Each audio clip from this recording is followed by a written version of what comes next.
She had done everything the right way, at least according to the rules she absorbed without ever questioning. Finishing school, choosing a stable job instead of a risky dream, staying in relationships longer than she should have because leaving felt selfish, building a routine that looked impressive from the outside but felt strangely hollow when she was alone at night. And on this particular evening, sitting in her apartment, surrounded by objects she had once believed would represent success, she noticed how silent her own desires had become. Not dramatically gone, but softened, postponed, slowly trained to wait. And as she scrolled through old photos on her phone, versions of herself appeared that felt unfamiliar yet painfully alive. A younger woman who laughed more freely, who spoke without rehearsing, who imagined a future that did not revolve around safety alone. And this realization did not arrive as panic or despair, but as an unsettling calm, the kind that forces honesty. Because she understood that nothing external had trapped her, no person, no job, no circumstance, only the gradual habit of choosing comfort over truth. And as she sat there, breathing in the stillness of the room, she felt the first crack form in the story she had been telling herself for years. Not the crack of collapse, but the crack of awareness, the quiet beginning of a question she could no longer avoid. What would happen if she stopped living according to who she was supposed to be and finally listened to who she actually was? The days that followed did not immediately change her life, but they changed the way she moved through it, because once awareness settled in, it refused to disappear, and she began noticing how often she muted her own reactions, how frequently she agreed before checking what she actually felt, how instinctively she prioritized being reasonable over being honest. And at work, she caught herself performing competence rather than feeling engaged, smiling at conversations that drained her, completing tasks efficiently while a quiet resistance grew beneath the surface.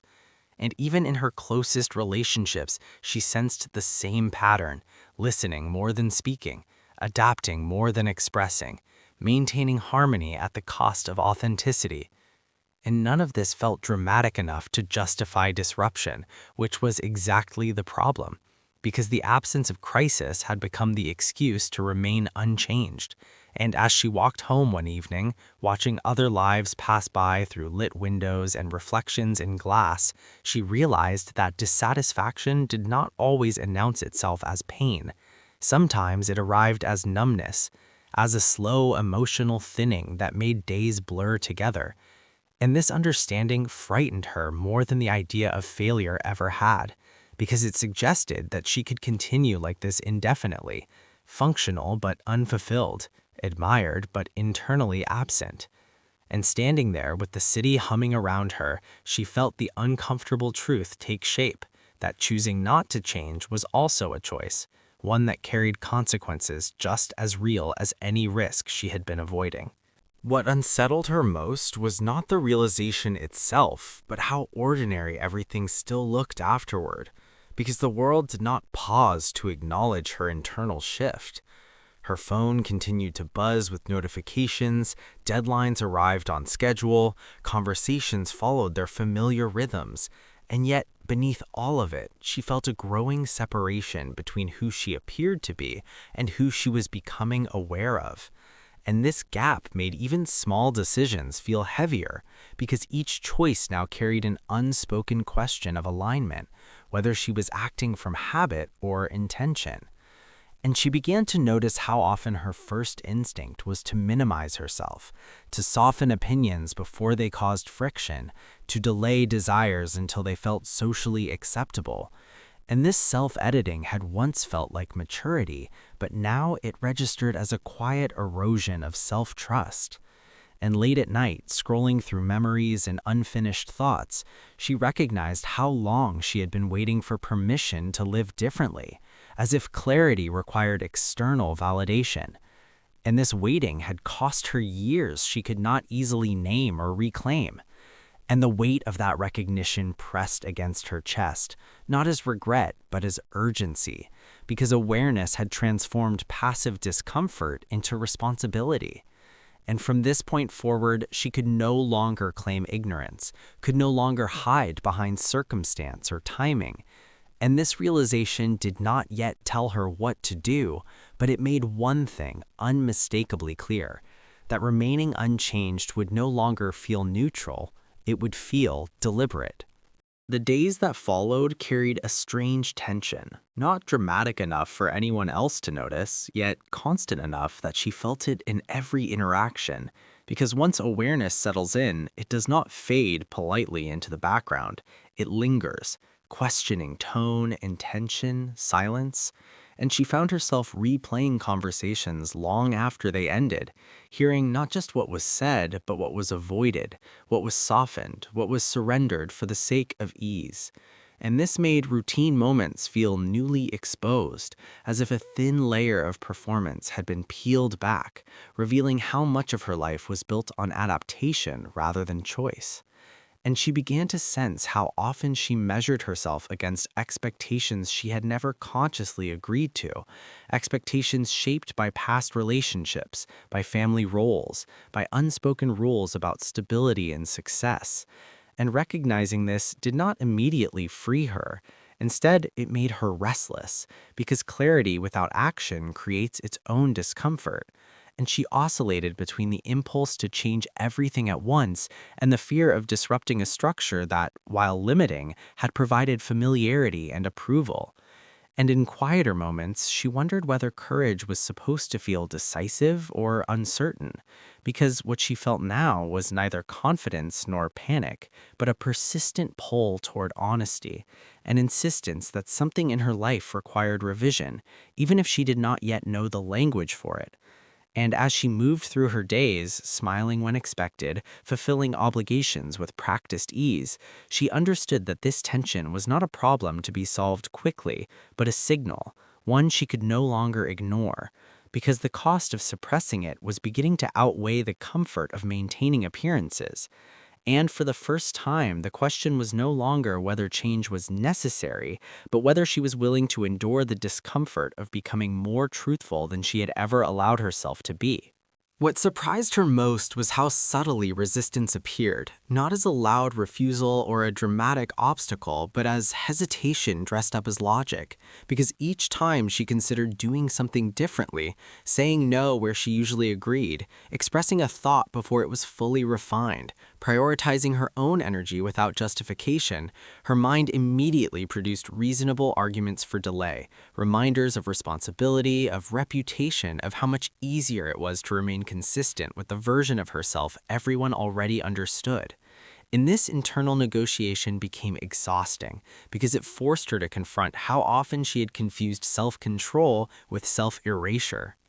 And one evening, alone in her apartment, surrounded by the quiet evidence of a life carefully organized around efficiency and predictability, she felt an unfamiliar sadness surface, not tied to any single event, but to the accumulation of moments where she had chosen safety over sincerity.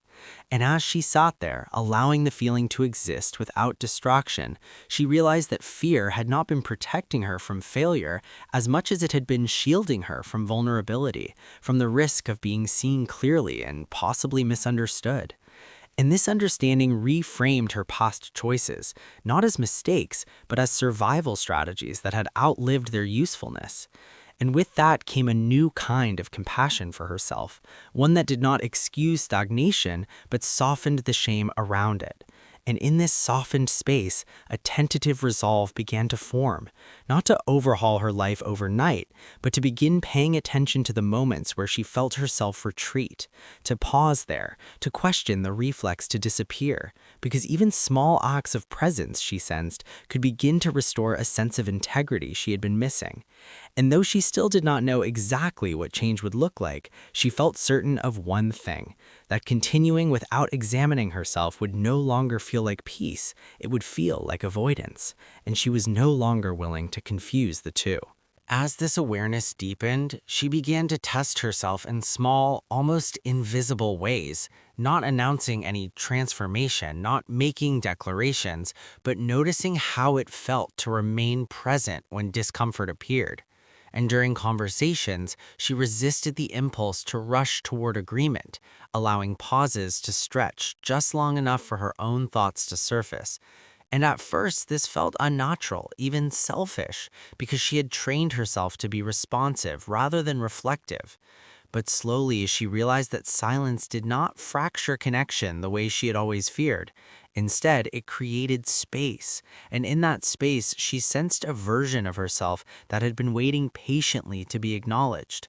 And this realization extended beyond words into how she scheduled her time, how she responded to invitations, how she evaluated what truly replenished her versus what merely maintains social momentum. And with each small adjustment, she noticed an internal resistance soften, not disappear, but lose its authority, because she was no longer acting blindly, she was choosing with awareness. And one afternoon, while walking alone, she recognized how different the world felt when she was no longer bracing herself against it, how colors seemed sharper, sounds more distinct, as if attention itself had sharpened her perception.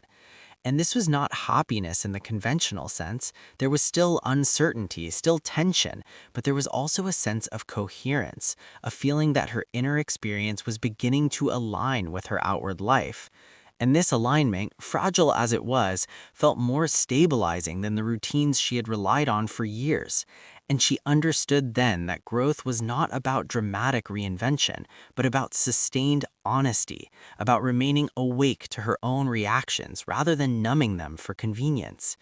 And though she knew this process would demand patience and courage, she also sensed that something fundamental had shifted because she was no longer waiting for permission to change. She was quietly granting it to herself, moment by moment, choice by choice, aware that each act of self-trust, however small, was building toward a life that felt less performed and more inhabited.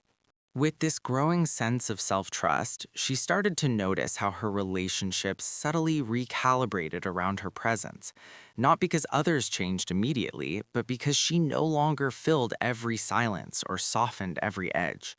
And this shift created moments of mild discomfort that felt strangely honest, moments where people adjusted to her listening rather than accommodating, to her choosing rather than yielding. And some conversations became shorter, others deeper, revealing which connections were sustained by habit and which were capable of meeting her where she now stood. And this differentiation, though quiet, carried emotional weight because it confirmed what she had long suspected but never allowed herself to acknowledge, that not all closeness was rooted in mutual understanding, and that some bonds relied heavily on her willingness to remain predictable. And while this realization carried a hint of loss, it also brought relief, because clarity reduced the pressure to preserve dynamics that no longer felt reciprocal. And in the privacy of her thoughts, she began to reflect on how often she had mistaken consistency for loyalty, staying the same not because it felt right, but because it felt expected. And now, standing at this intersection between familiarity and integrity, she sensed that the discomfort she was experiencing was not a warning sign, but a growing pain. Evidence that she was no longer negotiating herself out of existence for the comfort of others. And as this understanding settled in, she began to recognize how deeply she had internalized the belief that being easy to be around was the same as being worthy of connection, a belief that had guided countless decisions without ever being questioned. And this realization reframed many of her past relationships, not as failures or betrayals, but as arrangements shaped by the version of herself she had offered at the time. And while this brought a quiet grief for what had been constrained or misunderstood, it also introduced a surprising sense of agency, because it meant that change did not require confrontation or explanation, only consistency. And in the days that followed, she focused less on how she was perceived and more on how she felt after each interaction. noticing which conversations left her grounded and which left her subtly diminished. And this attention became a compass, guiding her toward a different rhythm of living, one where she allowed herself to disengage without guilt, to step back without justification, to choose solitude not as avoidance, but as restoration. And during one reflective evening, she understood that growth was not about becoming more assertive or outspoken in a visible way, but about remaining loyal to her internal signals, even when no one else could see them.